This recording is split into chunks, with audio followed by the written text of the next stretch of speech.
Hey y'all, welcome back to the Homestead. Today we're just going to be showing y'all some winter beauty, and we're going to show y'all some of the ways we prepare for winter.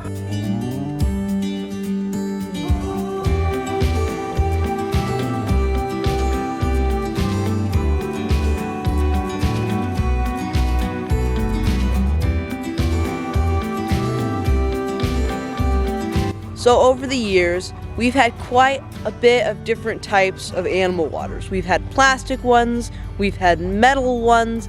We found out the best are like these almost rubber ones, because in the wintertime it's so easy to get the ice out of them. The plastic ones are the worst because they break a lot when you're trying to get the ice out of them. And the metal are okay, but the rubbery ones we found are the best.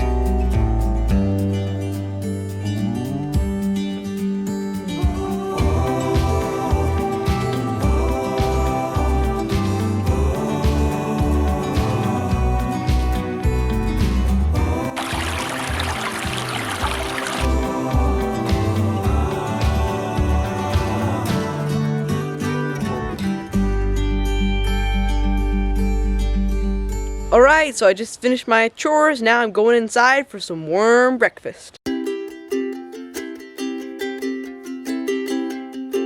Alright y'all, so we just finished up breakfast. And for those of you who own a wood stove, it's pretty obvious you need to collect firewood for the winter. I just recommend you have a good dry place for that firewood to go, and also maybe have like 2 piles for the fresh cut wood and the seasoned wood, because almost always wood that you freshly cut, even if it's like a dead tree, if it just rained, it's going to be slightly damp and it's hard to keep a fire going with that wood.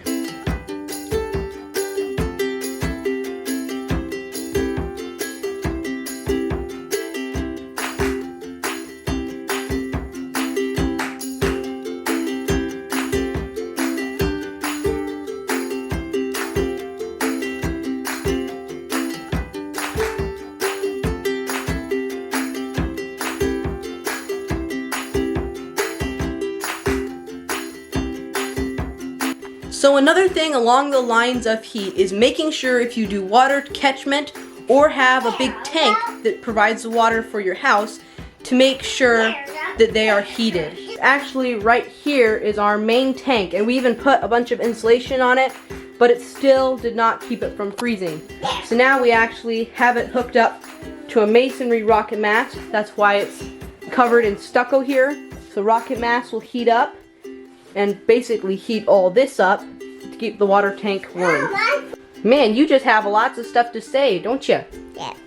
But maybe you have a water tank that's just like for watering your garden, and it's okay if it freezes in the winter.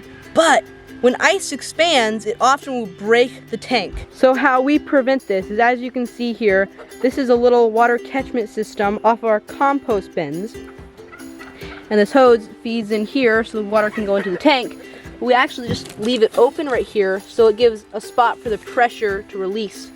We've had this tank for a couple years and it's never broken on us.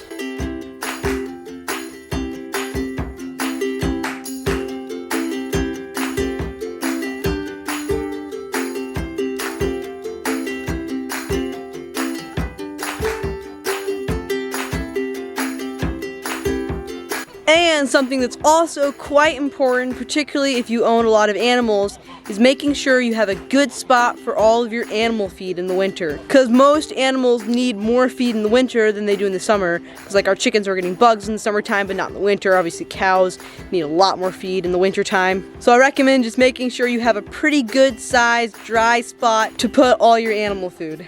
J-Bud, are you ready to unload all this hay? No. Well, get to it.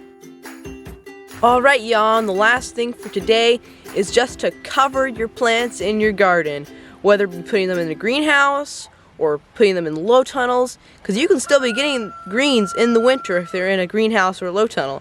But we also just recently put some pine shavings on our strawberries that will hopefully help boost them for the next year. The reason this will help them is because strawberries like acidic soil, so the acidity of the pine shavings should help them in the next year to come.